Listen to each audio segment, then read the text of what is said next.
man behind the story says my name is Alex, and what I'm about to tell you isn't just a horror story. It's the reason I now live in a tiny, brightly lit apartment downtown and refuse to step foot in any house with a basement. It all started when I inherited my Uncle Arthur's house in the town of Oakbridge. The house was ancient, one of those places where you feel like the walls are watching you. I didn't have much of a choice though. I was dead broke, so I moved in during the fall of 2023. At first, everything was quiet, maybe too quiet, but there was one problem I couldn't ignore: a strange smell coming from the basement. It wasn't sewage or typical dampness. It smelled like medical antiseptics mixed with something incredibly old.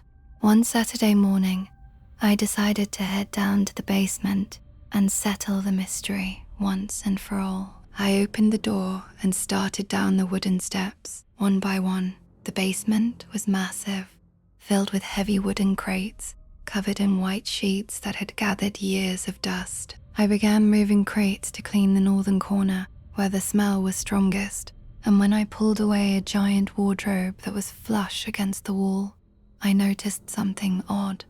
The wall behind it wasn't brick like the rest of the basement. It was covered in wooden panels that looked slightly newer. I grabbed a hammer and started prying the panels off slowly.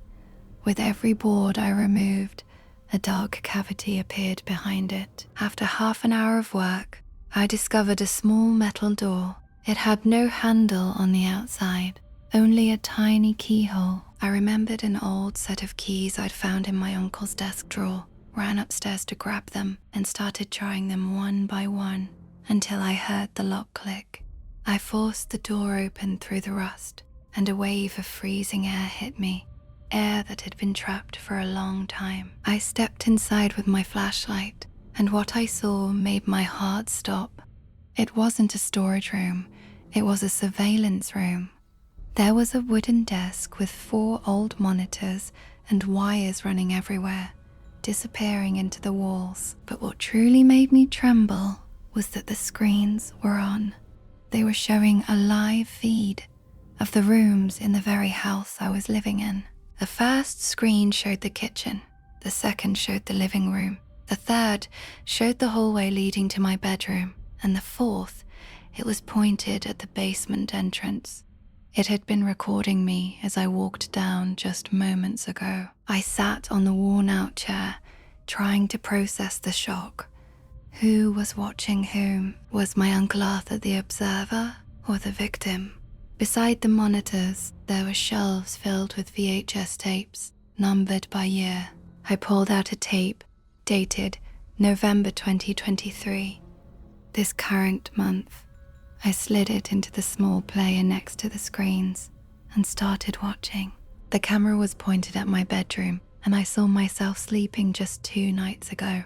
The timestamp read 3:15 a.m. Suddenly, I saw my closet door creak open ever so slowly, and a very thin figure emerged, wearing faded black clothes with his face completely wrapped in old medical bandages. This person didn't attack me. Instead, he sat on the chair next to my bed and just stared at me while I slept for 2 whole hours without moving, as if he was savoring the sound of my breathing. Then, shortly before dawn, he stood up, retreated back into the closet, and closed it behind him in total silence. I felt like vomiting. The thought that this entity was living in the same room as me, watching me at my most vulnerable, was nerve-wracking. While I was watching the tape, I suddenly heard a thud coming from the ceiling of the secret room, which was the kitchen floor above. There were fast, frantic footsteps. I looked at the monitor displaying the kitchen and saw the bandaged man standing in the middle of the room.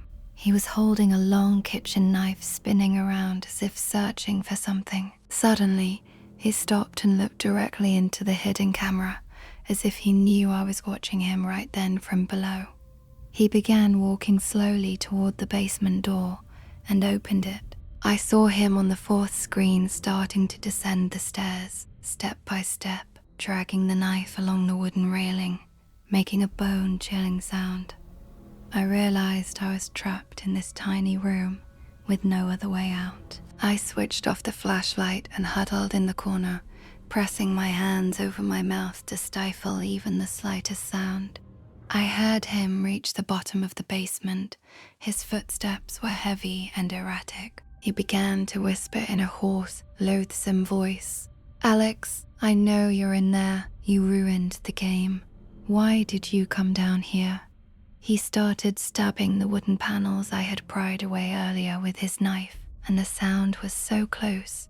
I could feel the wall vibrating against my back. I wept silently, praying for him to leave. Suddenly, the noises stopped completely. A deathly silence took over for several minutes, during which I didn't dare move.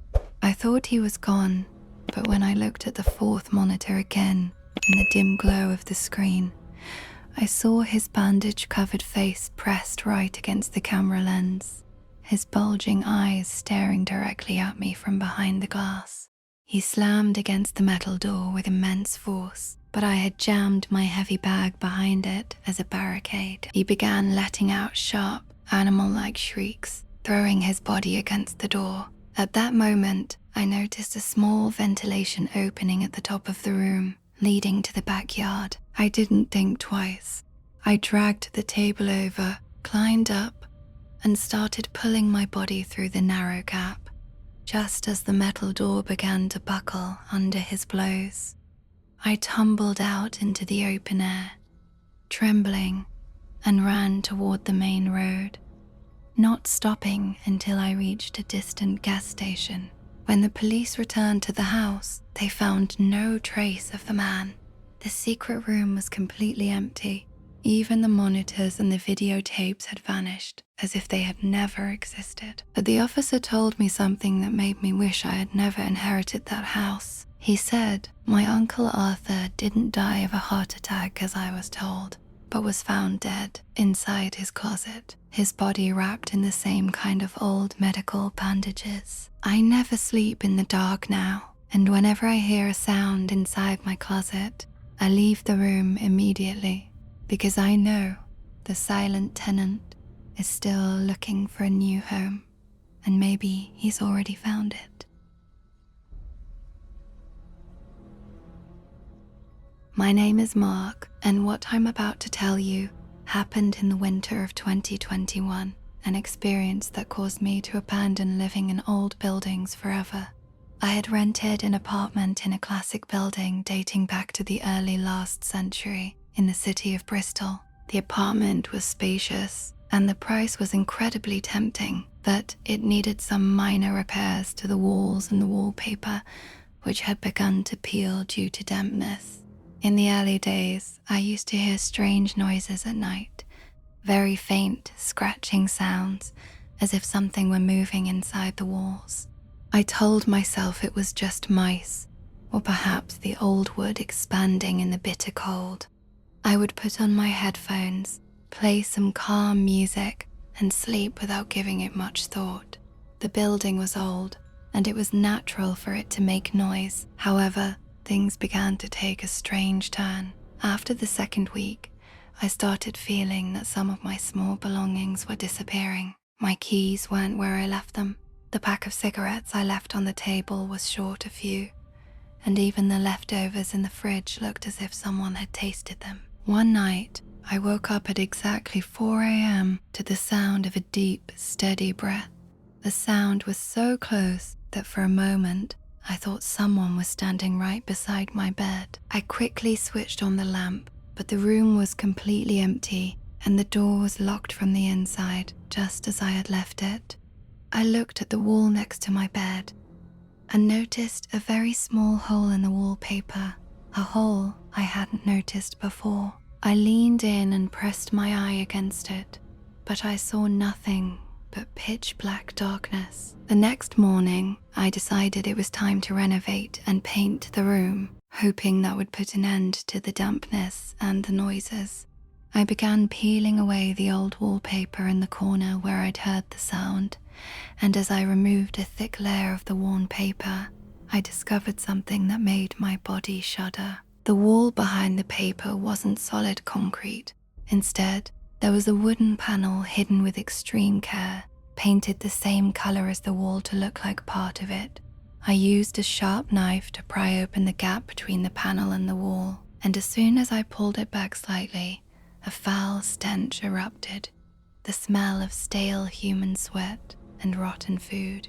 I pushed the panel completely aside and discovered a very narrow gap behind it, no more than 20 centimeters wide, stretching the length of the apartment inside the double wall. I shone my phone's flashlight into the void, and I was paralyzed by what I saw. There was a small, filthy pillow tucked into the corner, and beside it were dozens of the cigarette butts I thought I had lost, along with the food wrappers that had vanished from my fridge yesterday. Even more terrifying was a series of tiny holes meticulously drilled into the wall.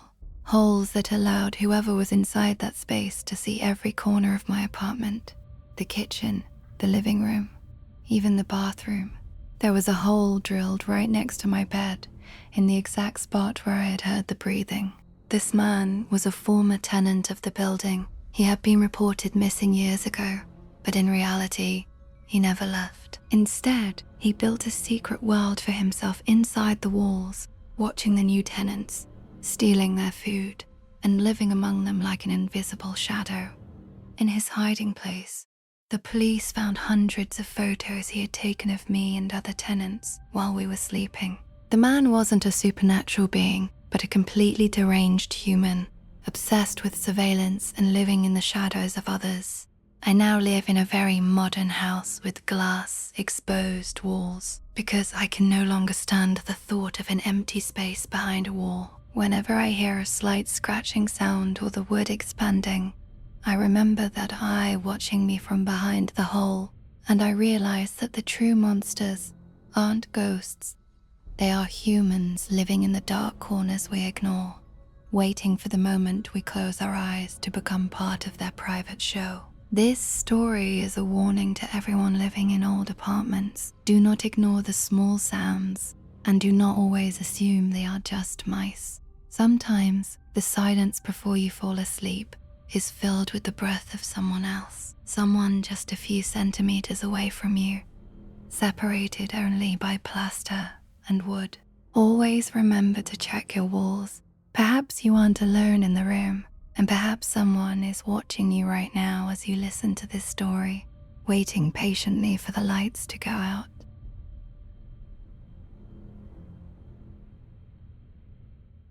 My name is Tom, and I have worked as a professional photographer for over 15 years. By the nature of my work, I've always searched for those forgotten spots of the world, places enveloped in silence, so I could develop and edit my photos away from the relentless noise and distracting pace of city life. In the fall of 22, after a long search through real estate ads, I decided to rent an old farmhouse on the outskirts of Vermont. To me, the house represented the perfect sanctuary. It was built from heavy timber that smelled of the forest and time itself, surrounded by vast stretches of grassland that turned golden at sunset. But what attracted and enchanted me most about this house from the very first moment wasn't its view or its tranquility, but the basement. It was surprisingly spacious and impressively tidy. Its walls were painted a brilliant white that warded off gloom, and its floor consisted of meticulously laid wooden planks that were absolutely flawless. I immediately decided to convert this basement into my private studio and a dark room for developing the traditional film I adore. At first, things went perfectly, exceeding my expectations, and I felt a level of productivity I had never known before. But as time passed and winter crept in, I began to notice something strange and puzzling regarding the physics of the place and its architectural design.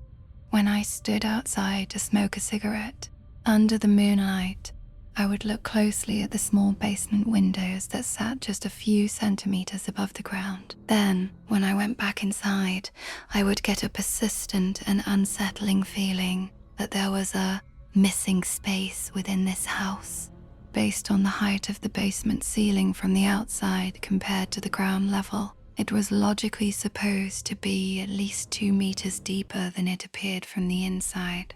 I repeatedly tried to convince myself it was just old architecture, relying on thick insulation layers to protect against the cold soil. But curiosity began to gnaw at my mind like a maggot. I spent hours contemplating the corners in the floor, trying to figure out where that space went. Then, on one gloomy day, while setting up complex lighting equipment for an important shoot, the unthinkable happened.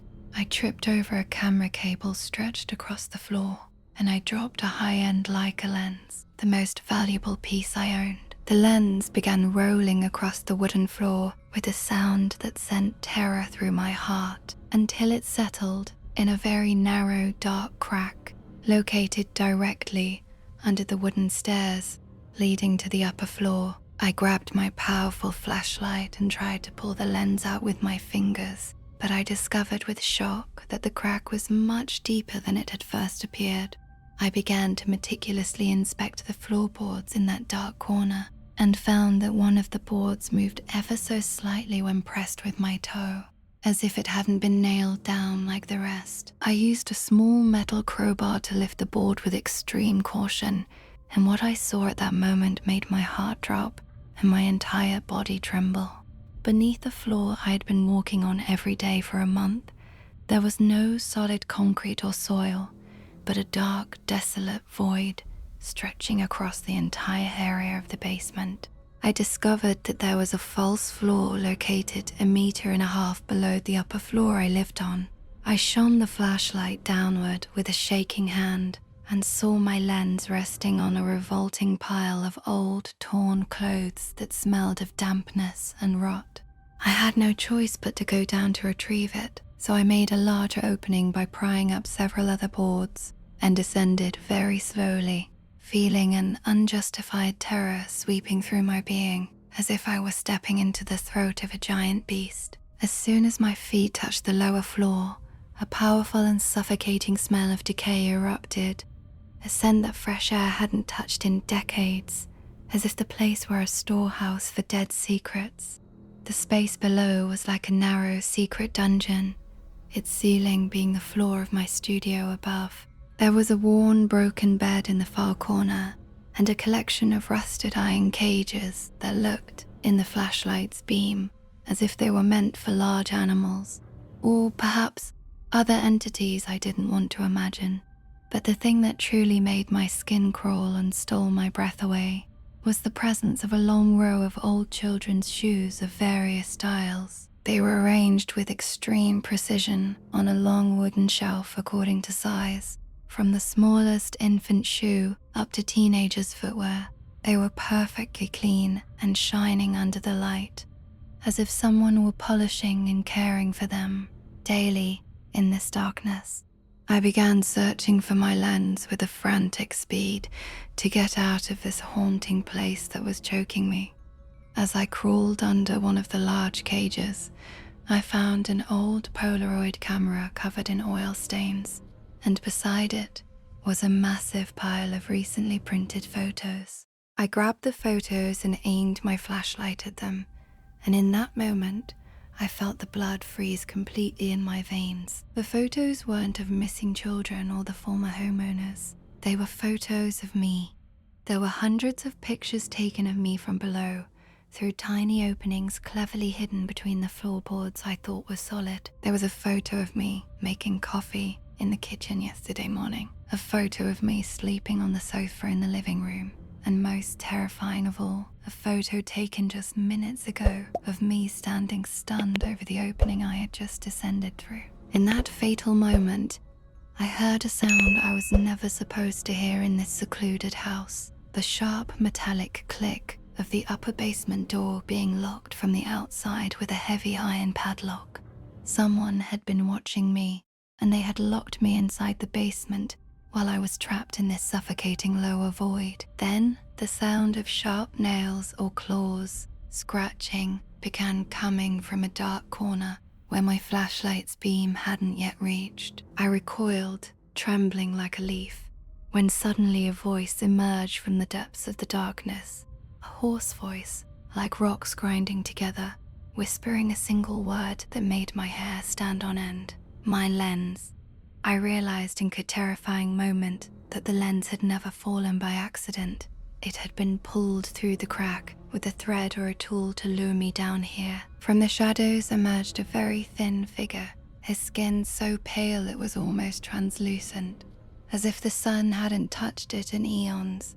His eyes were unnaturally wide and bulging from long-term living in permanent darkness. He was wearing tattered, shredded clothes and wore a pale smile that revealed pointed yellow teeth. He wasn't a ghost or a spirit, but a real human who had turned into a hideous monster through isolation, madness, and living in burrows. He had been living in this void for many years, beneath the feet of tenants, watching their lives, stealing their memories, and collecting their shoes as trophies of his secret trips above. This monster began lunging at me with quick, twitching and erratic movements, like a predator that had finally found its prey. I ran toward the small iron ladder leading to the upper opening, screaming in desperation, feeling his cold, foul breath brushing against my ankles as he tried to grab me. By some miracle, I managed to leap up and scramble out of the hole, then quickly and frantically slammed the wooden panel shut, shoving the heavy wardrobe over it with every ounce of strength I had, so he couldn't follow me out. I could hear his muffled, savage screams from below as he pounded madness against the wooden boards, trying to shatter them. I ran to the upper basement door and tried to force it open with all my might, but it was locked from the outside with a heavy steel chain, just as I had feared. I began beating the door with my fists, screaming for help at the top of my lungs. After what felt like an eternity of terror and waiting, I heard the sound of a car approaching the house. The nearby neighbors had heard my hysterical screams and called the police, fearing the worst. When the police stormed the house and broke down the doors, they found no one on the upper floor. When they went down to the basement and lifted the floorboards under the stairs, they found the lower void completely empty and desolate, except for the row of children's shoes, the Polaroid camera, and the photos I had left behind in my frantic escape. Experts discovered a very narrow, secret tunnel leading from a corner of the lower basement deep into the nearby forest.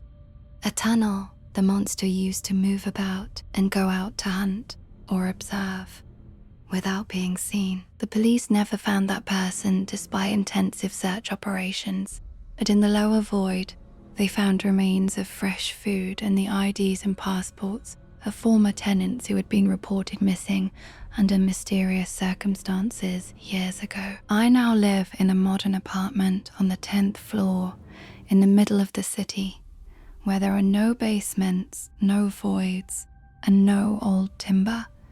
But every night, before sleep overcomes me, I press my ear to the floor and listen with terrifying focus. Sometimes, when total silence reigns and I hear a very faint scratching sound coming from below, I remember that pale smile and those bulging eyes that never blinked. I realize that true horror isn't in the forest or in fairy tales. It's in knowing that someone is watching you from a place you'd never expect, a place right beneath your feet, waiting for you to make a mistake and lose something precious. So you'll go down to them and become a new member of their dark collection. Never forget to check the depth of your basements and the solidity of your floors. Perhaps the space you walk upon isn't solid ground, and perhaps someone is counting your breaths right now, smiling in the pitch darkness beneath the old floorboards you think are safe.